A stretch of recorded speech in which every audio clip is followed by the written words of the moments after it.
Alright, magandang araw muli sa bawat isa. Tayo magsimula sa ating pag-aaral ng salita ng Panginoon. Palakpakan natin si Lord. Yes. So we are doing a series on Jesus, on the topic of Jesus, knowing the person of Christ, of Jesus Christ, His work, and the glory that He brings to the Father. Amen? So ito yung ating pinag-uusapan. Last week, yung ating message series number 1 ay pinamagatan natin Who is Jesus? Okay? Ang tema natin, God in Human Flesh. Yan, si Jesus ay siya yung Diyos in the human flesh. Napag-usapan natin, ayon sa ating pag-aaral, Jesus is God eternal. Jesus is God incarnate, nagsalaman. Okay? In short, nagkatawang tao. Jesus is the exact image of the Father. So ito yung pinag-usapan natin last week, ano? Alright, so kung na-miss nyo to, balikan nyo yung ating mensahe sa nakaraang Sunday. Kasi series ito, hindi ko naman ito masyado pahabain. Malamang hanggang next week na lang ito. So ngayon, sa ating series number 2, pinamagatan ko siyang God Incarnate. Everybody say God Incarnate. God incarnate. Yung salitang incarnate galing sa word na karne, no? Na nagkatawang laman, nagkatawang tao, no? Parang ganon. Sa madaling salita, naging tao siya. Ang pinakatema naman natin ngayon, why did God have to become a man? Bakit kinailangan? Andun yung term yung word na kinailangan or bakit necessary? Bakit kailangan? So yan ang ating pag-uusapan, yung tanong na why. So kasi sa nakaraang paksa natin, ang Diyos ang may lalang. No? Ang Diyos ang salita at siya ang may lalang. Basahin natin ang 1 Juan 1 hanggang 3. Nang pasimula ay naroon na ang salita. Ang salita ay kasama ng Diyos at ang salita ay Diyos. Sa pasimula ay kasama na siya ng Diyos. Nilikha ang lahat ng bagay sa pamamagitan niya at walang anumang nalikha ng hindi sa pamamagitan niya.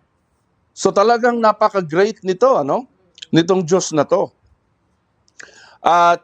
So lahat ng bagay, siya ang may lalang. So, at siya ay nagkatawang tao. At pinangalanan siyang sino? Jesus. Binigyan siya ng pangalang Yeshua. Okay? Sa Greek. So, pakibasa ang Juan 1 hanggang 14. Ready, go. Ang salita ay naging tao at nanirahan sa piling namin. Nakita namin ang kaluwalhatiang tunay na kanyang bilang isa-isang anak ng Ama. Siya ay puspos ng kagandahang loob at ng katotohanan. Yun. No? So, siya ay puspos ng kagandahang loob at ng katotohanan. Walang bahid kadiliman sa kanya. No? Nakita namin ang kanyang kaluwalhatian. Ibig sabihin, napagtanto nila na ito, ang taong ito, na nakapiling nakasama namin ay hindi pangkaraniwan. Ito yung mga sumasampalataya. Kaya nga, sabi sa verse 12, verse 14 yan, no? Sabi sa verse 12, sino mang sumampalataya sa kanya, tinanggap siya, ay pinagkalooban ng karapatang maging mga anak ng Diyos. No? Bakit? Kasi ito ang kalang nakita, yung salita na lumikha ng langit at lupa ay naging tao at nakasama nila. So, ano ba yung katotohanan behind Christ's divine incarnation? Ano ba yung meron kung bakit nagkatawang tao ang Panginoong Diyos? Amen ba? Alright, eto, basahin natin Hebreo 2:14-1. Ito yung pinakatumbok talaga, no? Na tungkol sa pagkakatawang tao ni Kristo. Dahil sa ang mga anak, tinutukoy dito yung mga anak ng Diyos, no? Mga kumikilala sa Panginoon. Dahil sa mga anak na tinutukoy niya ay tao, naging tao rin si Jesus, tulad nila'y may laman at may dugo. Kaya't kinailangan, nandun yung word na kinailangan, no? Necessary sa English. Kinailangan matulad siya sa kanyang mga kapatid sa lahat ng paraan. Alright? In every aspect of the human nature, magkameron siya. Alright? God has no nature. Tandaan natin, nature only pertains to a finite being, a finite creation. Pero He who created nature entered into that nature at nagkaroon siya ng nature. Naging secluded, naging limited ang kanyang capabilities on certain things. Ang sabi diyan, sa lahat ng kaparaan at sa lahat ng paraan ng pagiging tao, naging katulad siya. So, ibig sabihin, taong-tao talaga to. Hindi siya yung nagsuot lang ng katawan o nagpretend lang. No? May mga nagsabi pa, may narinig ako, actually, hindi naman talaga nasasaktan si Jesus Christ doon sa ginawa sa kanya sa krus kasi Diyos siya. Nagkunwari na lang para maramdaman na na nagsakripisyo siya pero hindi. Hindi, ayon sa mga verses na ito, taong-tao talaga siya. No? Yan. So, nagkaroon siya ng laman at dugo. Yan ang ating kinakamaintindihan dito, no? So, ano ba yung katotohanan niya behind the Christ's divine incarnation? Pag sabing, kaya merong word na reincarnation, ang Eastern religion na pagan, we don't believe that, ay galing sa laman, bumalik sa laman, no? Yan ang paniniwala nila, pero walang ganun sa Biblia. Ang incarnation only belongs to God. Okay? Na from the divine entered into the human flesh. Ganun yon. Now, ang mensaheng ito ay pagpapalalim sa ating dati ng nalalaman. At magugulat kayo sa ating pagpapahayag ngayon, meron palang ibang dahilan. Alright, so pupunta tayo ulit doon. Tandaan natin, ang pinakatema ng ating topic ay bakit kinailangan niyang magpakahirap, isakripisyo ang sarili sa mga tao. Wala namang imposible sa kanya, di ba? Lahat kaya niyang gawin eh. Alright? Pero ito yung dahilan kung bakit kinakailangan magkatawang tao siya. Ang kaligtasan ng tao, pwede niya ring sabihin lang naman na from heaven, from a distance, i-declare niya na lang para solve na agad. Sa isang iglap, wala nang paghihirap, save na ang tao. Pwede. Alright? Kasi from the start, from the beginning pa lang, He only had to say the word, let there be light. He didn't even have to lift his finger. All he has to say are few words, let there be light, and there was light. Ayon sa pag-aaral, nagsama-sama yung mga atoms and molecules kaya nabuo ang liwanag. No, pero hindi na sinabi ng Bible, sinabi lang niya, let there be light, and there was light. Wala pang ang sun noon eh. Wala pang stars. Basta may liwanag lang. Alright? So, very amazing. Pero bakit pagdating sa kaligtasan ng tao, kinailangan niyang pumasok pa sa isang mahirap na sitwasyon? Alright? So, ito yun, no? Lahat na-create miraculously by His Word. Kaya nga, siya yung salita. Sabi sa John 1:1, very common verse ito, in the beginning was the Word, and the Word was with God, and the Word was God. He created everything. No? At lahat ng yan, na create niya, ay create niya lang by His Word. Alright? So, posible talaga, pwedeng mangyari na lahat ng bagay na gustong gawin ng Diyos ay hindi kinakailangan na maghirap siya. Alright? So, ayan.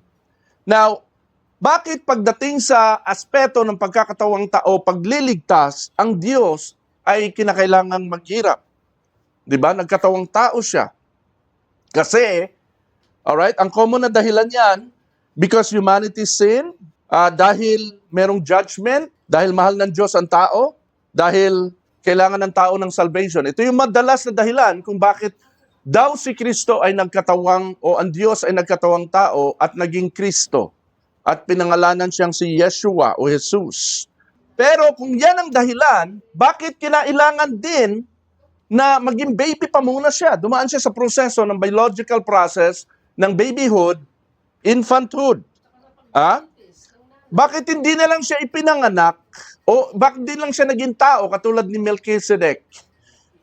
Na bigla na lang dumating, hindi alam kung sinong magulang, bigla na lang dumating at walang trace o history o record na siya ay nawala. Siya ang hari ng Salem sa Hebreo 7.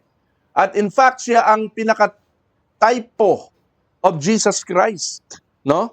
Bakit hindi na lang ganon? Bakit dumaan pa siya sa proseso ng kapanganakan? Ipinaglihi, pinagbuntis, isinilang, ano pa? Naging sanggol, naging bata, lumaki, natuto, lumago, at tumanda. Umabot sa 33 years old. And then, kinuha na siya. Alright? So, ba't kinailangan niyang dumaan sa natural, normal process? Kung ang layunin lang talaga ay magkatawang tao ang Diyos para tubusin ang tao. Hindi po. Hindi yun ang layunin. Para sa mas malalim natin pag-aaral, kinakailangan tignan natin ang mga bagay na ito. There are 14 compelling reasons why God had to become a man. Pag sinabing compelling, nakakaobliga. Nauobliga o naobliga ang Diyos na magkatawang tao at hindi daanin sa berbo o sa salita lang ang lahat ng bagay. At yan ang iisa-isahin natin ngayon. Amen po ba? Amen. Alright. So, pag natutunan nyo to, lalalim ang inyong mga nalalaman at pagkilala sa ating Panginoon. Pinakauna sa lahat, to fulfill God's Abrahamic covenant.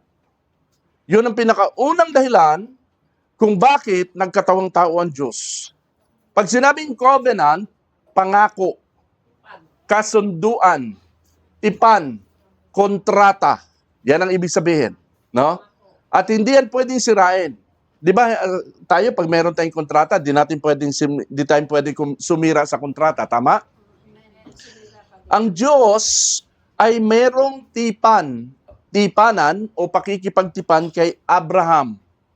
No, si Abraham ang pinakanuno ng lahat ng mga sumasampalataya sa Diyos, kay Yahweh. The rest were pagans. All right? Ayan, nakalagay dyan. Genesis chapter 13, verse 15. Sapagkat ang buong lupaing natatanaw mo ay ibibigay ko sa iyo at sa iyong binhi magpakailanman. Now, ang importanteng term na gusto kong makita nyo rito yung binhi. Sa English ay offspring. No? Now, ito ay ininterpret ni Apostle Paul sa Book of Galatians 3:16. Galatia 3:16, ngayon, ang mga pangako ay ginawa kay Abraham at sa kanyang binhi. Hindi sinasabi at sa mga binhi na tungkol sa marami, kundi tungkol sa iisa. At sa iyong binhi, yan ang sinasabi diyan, na ang tinutukoy dito si Kristo. Alright? So yung may tipan ang Diyos kay Amang Abraham na pangako na darating ang binhi o Kristo. At ito ay anak ni Abraham. Kinailangan dumaan sa lineage ni Abraham. Ay kinakailangan magkatawan tao ang Diyos. Dito na obliga ang Diyos. Kasi merong kailangang i-fulfill na covenant ang Diyos kay Abraham. Hindi si Abraham ang nakipagtipan sa Diyos. Ang Diyos ang nakipagtipan kay Abraham. At ang Diyos ay tapat sa pangako, hindi niya yung sisirain. Tama? Sa term natin, by hook or by crook, gagampanan ng Diyos yun. Kaya naobliga. It was necessary for God to enter into His own creation and become like us. Nasusundan nyo? Paul makes a remarkable observation. The promise ultimately points to the descendant, Jesus Christ. Okay? So, dahil walang ordinaryong tao ang qualified para tumupad nito sa pangakong ito kay Abraham, Diyos lang talaga ang pwedeng maging binhi o offspring kasi siya lang ang nabubuhay magpakailanman. Sabi kasi dito magpakailanman. Alright? So, walang ibang choice. Nasusundan natin? Pangalawa, to fulfill the Davidic covenant. O, meron na namang isang covenant. Kay David naman, kay Haring David. No, sabi sa 2 Samuel 7:12 hanggang 13, pakibasa. Pagkamatay mo, isa sa mga anak mong lalaki ang hahalili sa iyo bilang hari. Siya ang magtatayo ng templo para sa akin, at sa kanyang angkan magmumula ang maghahari sa aking bayan magpapailan. Ando na naman yung term magpakailanman. Sa angkan ng kanyang anak. Alam natin, ang kaharing nagtayo ng templo ay sino? Si King Solomon. Siya yung binigyan ng Lord ng wisdom. No? Inappoint talaga siya ng Panginoon. Siya yung, ang kanya, sa lineage ni Solomon, dadating ang maghahari sa kanyang bayan ng Israel magpakailanman. Ando na naman yung term na magpakailanman. No? Walang taong qualified dito eh. Na maghihari magpakailanman. Sino lang? Si Jesus Christ lang. Amen ba? Nangako ang Diyos kay Haring David, isa sa kanyang descendants would occupy his throne forever. Jesus therefore had to become the son of David to fulfill this promise. Kasi walang taong makakatupad nito unless na siya ay pangwalang hanggan, pang magpakailanman. Kaya obligado ang Diyos na magkatawang tao. Tama? Nasusundan. So, ang pagkakatawang tao ni Kristo, hindi pala talaga para isave tayo. Isa lang yun. Ang salvation natin, ito, ulitin ko rin ito mamaya. Ang salvation natin ay benepisyo na lang, benefit na lang. Naintindihan natin? Ito ay, kumbaga, byproduct na lang. Pero hindi talaga yung main purpose kung ba't nagkatawang tao ang Diyos. Ito ay resulta na lang ng fulfillment niya sa Old Testament covenants. There are lots of Old Testament covenants na finulfill ni Jesus Christ. Nasusundan natin, kuha natin. So, ganun yon. Sabi dito sa Lucas 1, 31 hanggang 33, makinig ka. Ikaw ay maglilihi at manganganak ng isang sanggol na lalaki, at siya'y papangalanan mong Jesus. Siya'y magiging dakila at tatawaging anak ng kataas-taasang Diyos. Ibibigay sa kanya ng Panginoong Diyos ang trono ng kanyang amang si David upang maging hari sa angkan ni Jacob magpakailanman. Andun naman yung term na forever. Magpakailanman. Maging hari magpakailanman, ang kanyang paghahari ay pangwalang hanggan. Ito yung fulfillment noong 2 Samuel na binasa natin. So the incarnation connects to Jesus, to the actual human genealogy through which God's covenant promises were being fulfilled. At yan ay mababasa natin sa Mateo 1. Sino sa inyo nakabasa na ng Matthew 1, mula verse 1, no? Hanggang nung ipanganak si Jesus? Binasa doon ang record ng genealogy ng pinagmulan ni Jesus. Na ang ano siya basahin, parang sa King James Version, begat, no? Pinanganak, ganito. Ganon ang Mateo 1, at makikita nyo na si Jesus Christ, bakit kinakailang sabihin ito ng Mateo? Nung una, hindi ko maintindihan, bakit sa Mateo 1, ano namang silbi nitong ikukwento mo yung lahat ng kaninong anak-anakan, no? Yung pala, para ipakita na si Kristo ay naging galing sa linya ni David at naging totoong tunay na tao. Amen po? Now, he had to become man to be David's promised son and eternal king. Kuha natin? So, pangalawang dahilan niya, ba't nagkatawang tao ang Diyos? Pangatlong dahilan, to represent the true Adam. No? No, para siya maging representante ng tunay na Adan. Kasi yung Adan nung unang panahon na nilikha ng Diyos ay nahulog sa pagkakasala. No? Genesis chapter 2 verse 15 hanggang 17, God created Adam. Chapter 3, Adam sinned. Sumuway siya sa Diyos. Sabi sa Roma 5:17, sa pamamagitan ng pagsuway ng isang tao, naghari ang kamatayan. Ngunit sa pamamagitan din ng isang tao, si Jesucristo, ang mga taong pinagpala ng sagana at itinuring na matuwid ng Diyos ay maghahari sa buhay. Alright. So, ang tinutukoy dito, si Kristo ang sumunod o katapat ni Adan. Si Adan ay nag-represent ng humanity na nahulog sa kasalanan. Si Christ ang nag-represent ng humanity na nabuhay at nagkaroon ng buhay na walang hanggan. Dahil kay Kristo. Siya yung tinatawag na last Adam. Everybody say last Adam. Last Adam. Alright. Adam's disobedience brought condemnation. Christ's obedience brings justification and life. Sabi dito sa 1 Corintios 15, pakibasa. Sabay-sabay, ready, go. Ganito ang sinasabi sa kasulatan. Ang unang tao, si Adan, ay nilikha binigyan ng buhay. Ang huling Adan ay espiritong nagbibigay buhay. Ang unang Adan ay mula sa lupa, sapagkat nilikha siya mula sa alabok. Ang pangalawang Adan ay mula sa langit. Kita nyo, linaw, ano? Mula sa langit. Ang ikalawang Adan. Si Kristo ito. So Jesus did not merely come to help fallen humanity. Yung humanity na nahulog sa pagkakasala.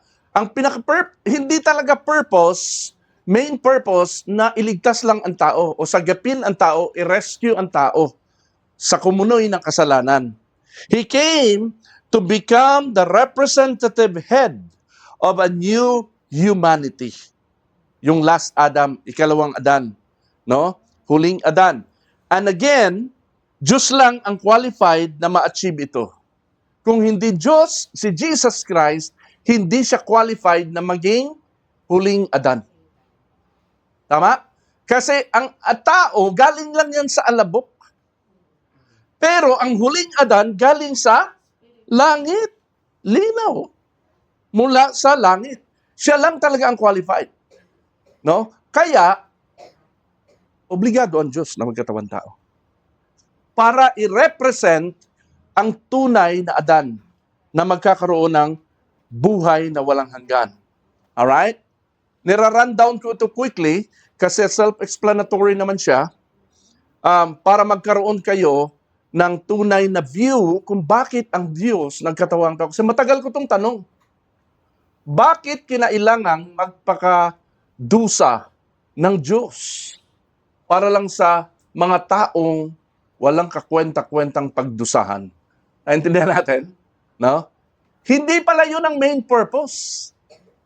Ito ang main purpose. To fulfill everything the Old Testament said. Kaya sabi niya, I came to fulfill the law. Not to destroy it. Yan ang sabi ni Christ. Alright, pang-apat, to restore humanity back to God. 2 Corinthians 5:17. Paborito ito ng lahat, kabisado ito ng nakararami. Kaya't kung nakipag-isa na kay Kristo ang isang tao, isa na siyang bagong nilalang. Wala na ang dati niyang pagkatao, sa halip ito'y napalitan na ng bago. Kay Adan, na-disconnect ang tao sa Diyos, kaya't napailalim ang sangkatauhan sa sumpa ng kamatayan at lahat ng kamalasan sa buhay. Kaya tayo nagkandamalas-malas ang mga tao, kasi nasa ilalim tayo ng sumpa. Alam niyo ba yon? Magtataka kayo bakit may mga pamilya, no, na kay tinu-tinu naman ng magulang, pero nagkaroon ng anak na hindi buo, hindi kumpleto. Ang kanilang merong anomaly sa kanilang pagsilang, sa kanilang pagkatao, sa pagkabata nila, no? Lahat tayo ay nasa ilalim ng sumpa. Alright? So, ganun yon.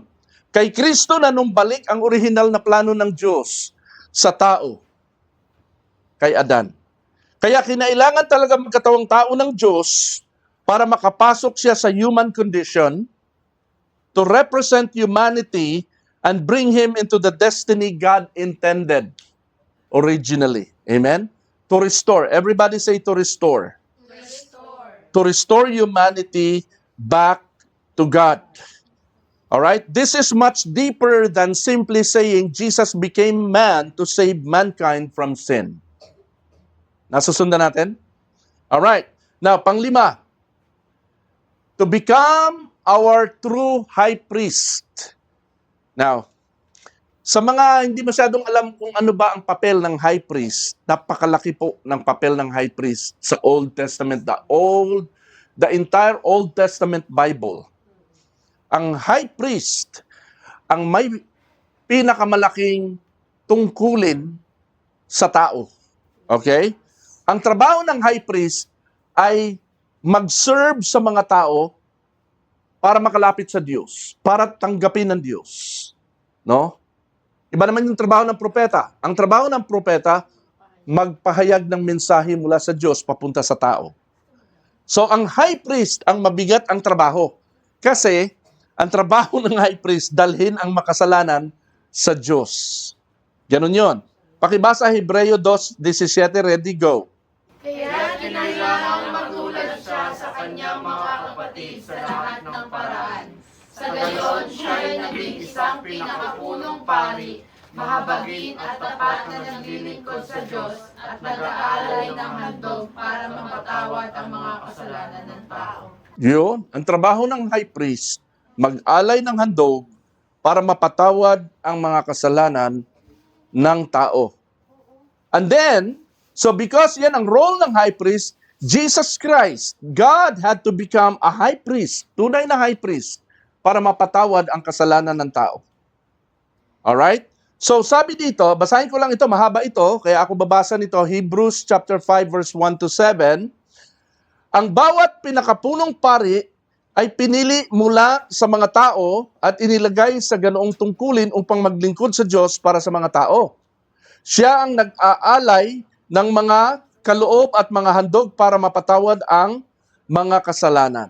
Verse 2, nadarama niya ang kahinaan ng mga mangmang at mga naliligaw ng landas sapagkat siya ay mahina ring tulad nila. So ang high priest, taong-tao din talaga, mahina rin tulad nila.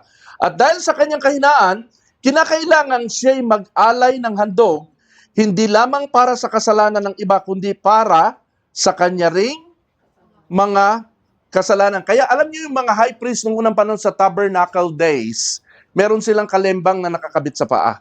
At may kadenang nakatali sa paa doon sa labas. Kasi kapag nag-alay siya at hindi siya hindi katanggap-tanggap ng Diyos, ni Yahweh, sa Holy of Holies ng tabernacle, ang kanyang alay, dahil marumi siya, no?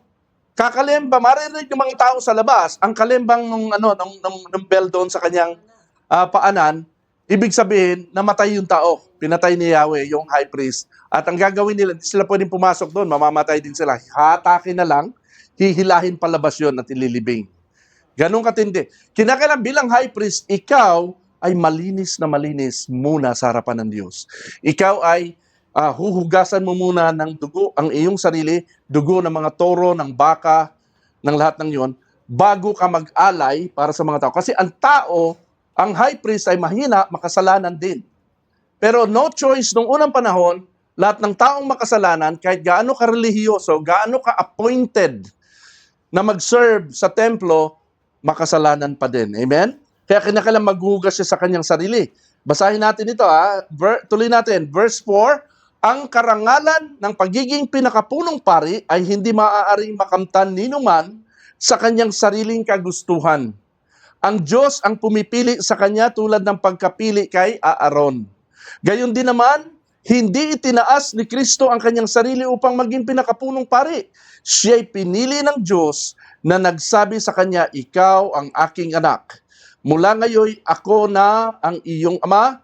Sinabi rin niya sa ibang bahagi ng kasulatan, ikaw ay pari magpakailanman ayon sa pagkapari ni Melchizedek. Hindi sa ayon sa pagkapari ni Aaron.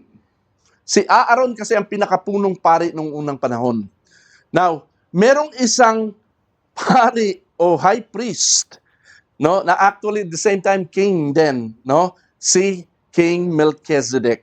At ang typology ni Jesus Christ ay kay Melchizedek, hindi kay Aaron. Sa ibang pag-aaral, may may malalim na kahulugan ito na mas ma-appreciate nyo ang Bible pag nakita nyo yan. Di natin pag-uusapan yan ngayon. Gusto ko lang ipakita dito na si Jesus Christ ay appointed as high priest forever.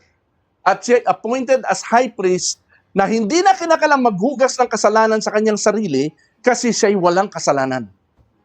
Tama? Alright. At ang kanyang alay ay hindi mga pinatay na toro, na baka, hindi yung kalapate, no? Kundi ang kanyang sariling dugo, ang inialay niya. Tama? Alright, pakibasa Hebreo 4:15. Ready, go. Ang ating pinakapunong paring ito ay nakakaunawa sa ating mga kahinaan, sapagkat tulad natin, tinukso siya sa lahat ng paraan, subalit kailanman hindi siya nagkasala. Ganong katindi itong punong pari natin ngayon. Pinagpala tayong mabuhay sa panahong nandito na ang pinakapunong paring ito. Amen? Sapagkat ang magdadala sa atin, sa Diyos, no, ay walang kasalanan. Hindi nagkasala. A priest represents humanity before God. Therefore, Christ had to genuinely share our humanity. Yun ang dahilan kung bakit nagkatawang tao ang Diyos para makashare siya sa pagiging tao natin na mahina din. Alam mo, si Jesus Christ mahina din eh. Ha? Alright? Therefore, Christ had to genuinely share our humanity. Kailangan niya maging tunay na tao para magampanan niya ang gawain ng isang high priest na nakauunawa sa kahinaan ng tao. God didn't only send an angel to represent. Isa pa ito, no? Pwede namang magsugo na lang siya ng angel, di ba? No? To represent humanity sa salvation. Hindi. Siya mismo, God Himself, became one of us. Siya lang talaga yung pinaka-qualified o qualified sa lahat. Pang-anim, to fulfill and replace the old sacrificial system. So kaya nagkatawang tao ang Diyos para tuparin ang lumang sistema ng pag-aalay ng handog. Animals couldn't ultimately solve the problem. Alright? Yung mga inaalay, sinusunog na mula pagka-baby pa lang inalaga ang mabuti na hindi siya masugatan, na hindi siya mabalian, na hindi siya magkasakit para maging worthy, na maging alay. Ganun yung mga animals noon na iniaalay. Hindi kung sino't anong animal na lang ang pwede mong gustong ialay. Kinakailangan walang galis yun, kailangan walang sakit, kinakailangan, napakatindi ng pag-aalaga nun para lang ialay. Alright? So, yung old animal sacrifice nung unang panahon, pinalitan yon. Hebrews 9:13, kung ang dugo ng mga kambing at toro at ang abo ng dumalagang baka, ang dumalagang baka ito turtle doves sa Ingles, ano? Ang winiwisik o iwiniwisik sa mga taong itinuturing na marumi upang sila'y luminis ayon sa kautusan, higit ang nagagawa ng dugo ni Kristo. Grabe, ano? Yan. Yun yung iniwinisik sa atin sa New Testament time. Alright? Sabi sa verse 14, kasunod na verse lang yan, sa pamamagitan ng walang hanggang espiritu, inialay niya sa Diyos ang kanyang sarili bilang handog na walang kapintasan, ang kanyang dugo ang lumilinis sa ating puso at isipan sa mga gawaing walang kabuluhan upang tayo'y makapaglingkod sa Diyos na buhay. Tuloy natin sa verse 15. Kaya nga, si Kristo ang tagapamamagitan ng bagong kasunduan. Bagong tipan na ito. Bagong covenant na. Sa pamamagitan ng kanyang kamatayan, ipinatawad ang paglabag ng mga tao noong sila'y nasa ilalim pa ng naunang kasunduan. Old Covenant, Old Testament. Dahil dito, makakamtan ng mga tinawag ng Diyos ang walang hanggang pagpapala ng kanyang ipinangako. So, sabi dito sa chapter 10 verse 1, tinuloy-tuloy ko na ito, no? Ang kautusan ay anino lamang. Sabihin natin, anino lamang. Anino lamang. So, kung anino, saan ba nakalagay ang anino? Ang liwanag nandito, ang anino nasa likod. No? Ang kautusan ay anino lamang at hindi lubos na naglalarawan ng mabubuting bagay na darating. Hindi ito nagpapabanal sa mga lumalapit sa Diyos. Oh, malinaw ha, ang Old Testament law ay hindi nakapagpapabanal. Ha? Hindi ito nagpapabanal sa mga lumalapit sa Diyos sa pamamagitan ng mga handog na iniaalay taon-taon. Alright? Sabi, tuloy natin sa verse 5 and 6. Dahil dyan, nang si Kristo'y naparito sa daigdig, sinabi niya sa Diyos, ang mga pang-alay, pati mga handog at mga hayop na handang sunugin, hindi mo na ibig sa dambana dalhin. Hindi mo kinalugdan ang mga handog na sinusunog at mga handog upang pawiin ang kasalanan. Kaya't inihanda mo ang aking katawan upang maging handog. Ayun ang dahilan. Hindi kinalugdan ng Diyos yung mga alay handog ng mga hayop. Kaya kinailangan niyang sumakatawang tao. Naobliga siya. No? Dahil kailangan ng perfection. Ganun ka-perfect ang Diyos. Ganun katindi ang Diyos. Yung katawan ni Kristo ang ginawang handog. Yan. You prepared a body for me. Grabe, ano? Prepare pa pala ng Diyos yun. Sabi sa English ito, you prepared a body for me. Tuloy natin sa verse, parang wala rito yung verse 9, hindi ko nailagay. Sabi sa verse 9, sa kanya idinugtong, ako'y narito upang sundin ang iyong kalooban sa ganitong paraan, inalis nga ng Diyos ang unang handog, yung animal sacrifices, at pinalitan ng handog ni Kristo. So natigil na ang lahat ng mga paghahandog na yan. Alright. So, si Kristo na talaga yung pinakahandog. Sabi sa chapter 10 verse 12, pakibasa, ready, go. Ngunit si Kristo ay minsan lamang naghandog para sa mga kasalanan at pagkatapos ay umupo na sa kanan ng Diyos. Sa makatuwid, sa pamamagitan lamang ng isang paghahandog ay kanyang ginawang ganap magpakailanman ang mga pinangiling banal ng Diyos. Amen. Palakpakan natin si Lord dito. Ito ang pinaka-paborito kong parte ng verse na to. Yung pinaka nasa huli. Sa pamamagitan lamang ng isang paghahandog ay kanyang ginawang ganap. Ano sa English ang ganap? Perfect. Ginawang ganap magpakailanman. Kita mo yung mga terms na yan, ano? Perfect forever ang mga pinaging banal ng Diyos. Sabi dito sa English, those made perfect forever, those who are being made holy. Ginagawa ka pa lang ng Diyos ng holy, kaya nga may sanctification. Ba si Jen, no? Hindi pa siya holy, no? Pag sinabing holy, hindi ka ba fully nakabukod na hindi ka na nagkakamali o ginagawa ka pa lang na holy ng Diyos, perfect ka na. Dinadalisay. Nagkakasala ka pa lang, nagkakasala ka pa din, nagkakamali, nagkukulang, pero in the eyes of God, perfect ka na because of what Jesus did, not because of what you are doing. Kaya not by works ang salvation. Forever ang sabi diyan. So, the incarnation of God makes the once and for all. Everybody say once and for all. Once and for all. Ganun katindi. Minsan lang ginawa, pero for all time na yon. Forever na yon. Kaya naniniwala ako na ang salvation ay hindi nawawala. ito'y mananatili magpakailanman kasi ito'y founded upon what Christ did, hindi ito founded upon what I am doing. Kasi nagkukulang tayo. Pero ang ating desire, huwag tayo magkulang. Kasi anak tayo ng Diyos eh. Amen?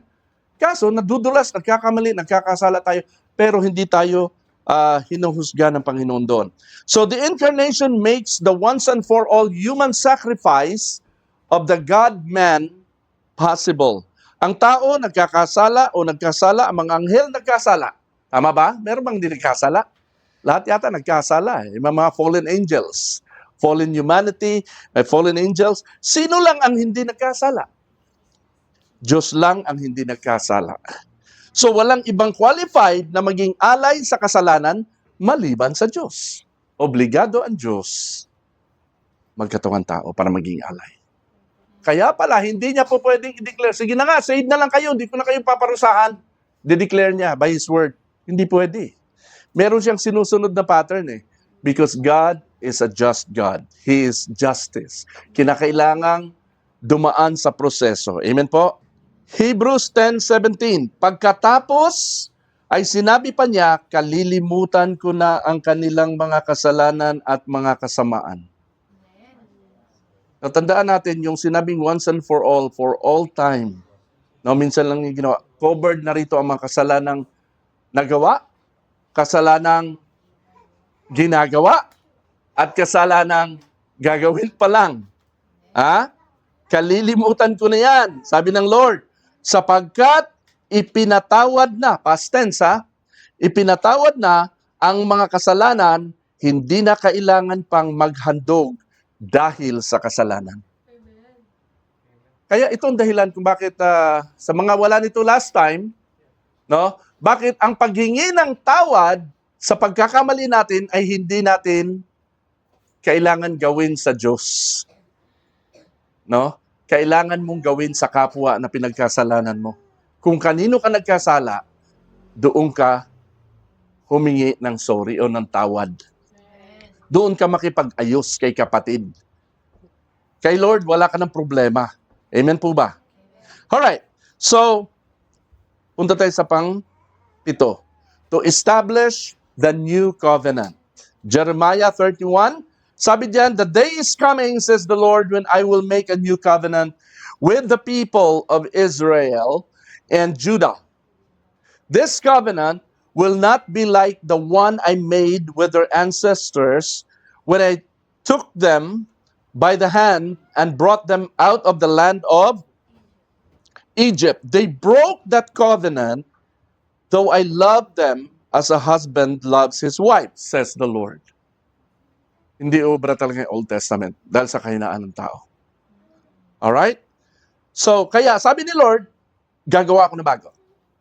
At sa bagong covenant na ito, no touch na kayo. Hindi ko na ito ibabase sa performance nyo, sa works nyo, sa good deeds nyo, sa wrong deeds nyo. Hindi na ito basihan. Kaya it's not by works that we are saved.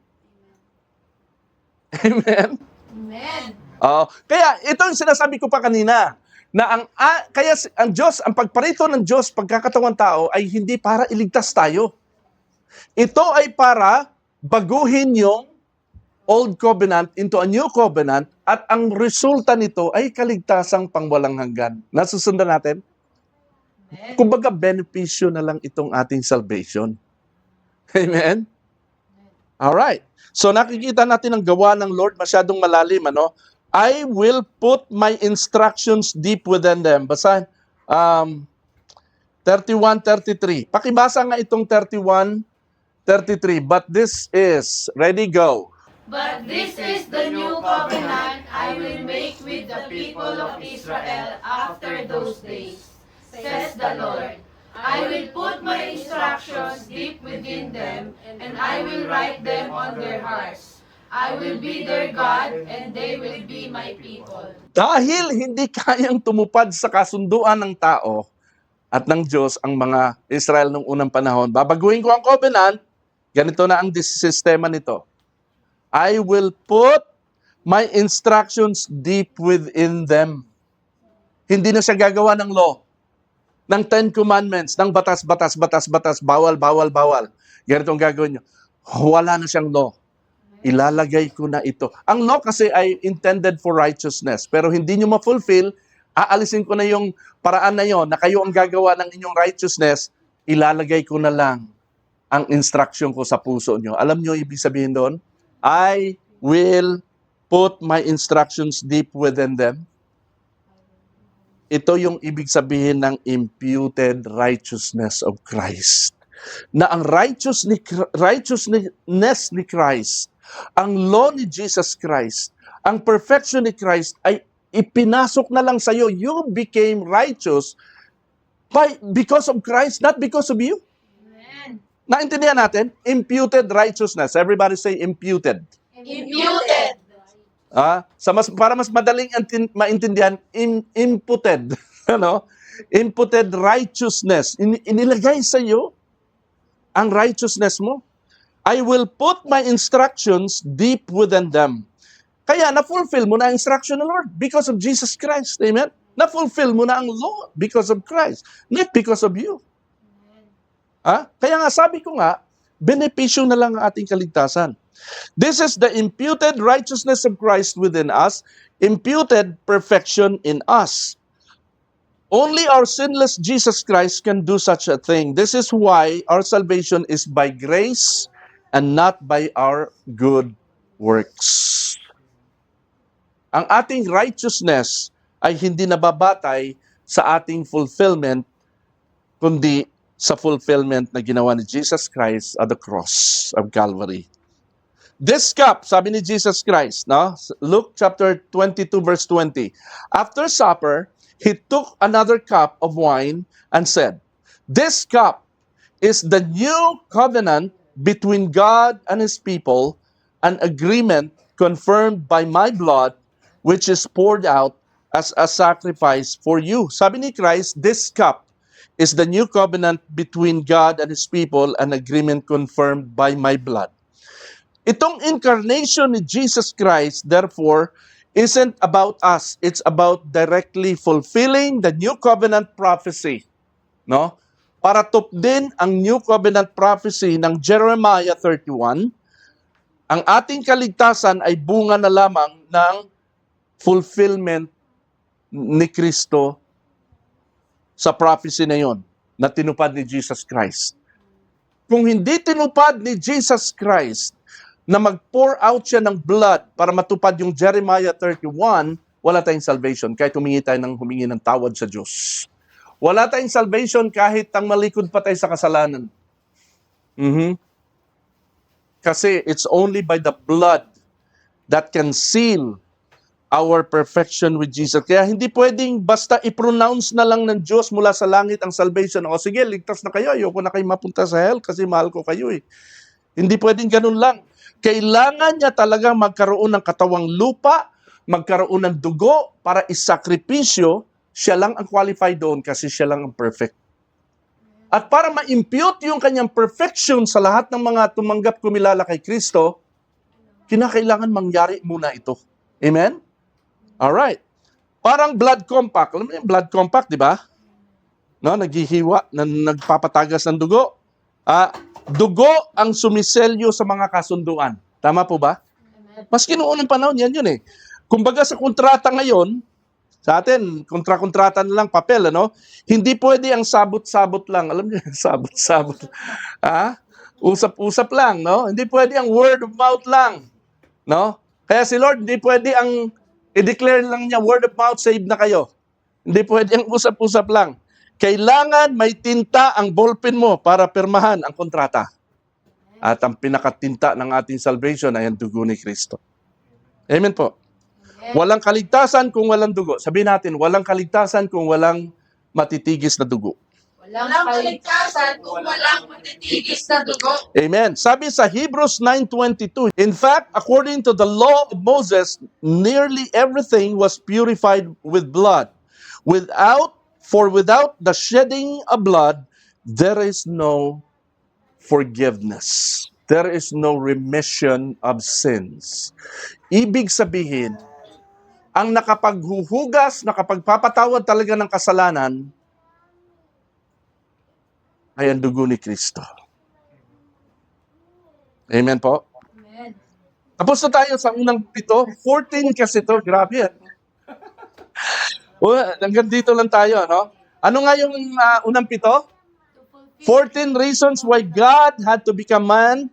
Sige, pakibasa hanggang sa 7. Ready, go. Fulfill God's covenant with Abraham, to fulfill the Davidic covenant, to represent the true Adam, to restore humanity back to God, to become our true high priest, to fulfill, replace the old sacrificial system, to establish the new covenant. Amen. Next week, itutuloy natin sa pang-8 hanggang 14.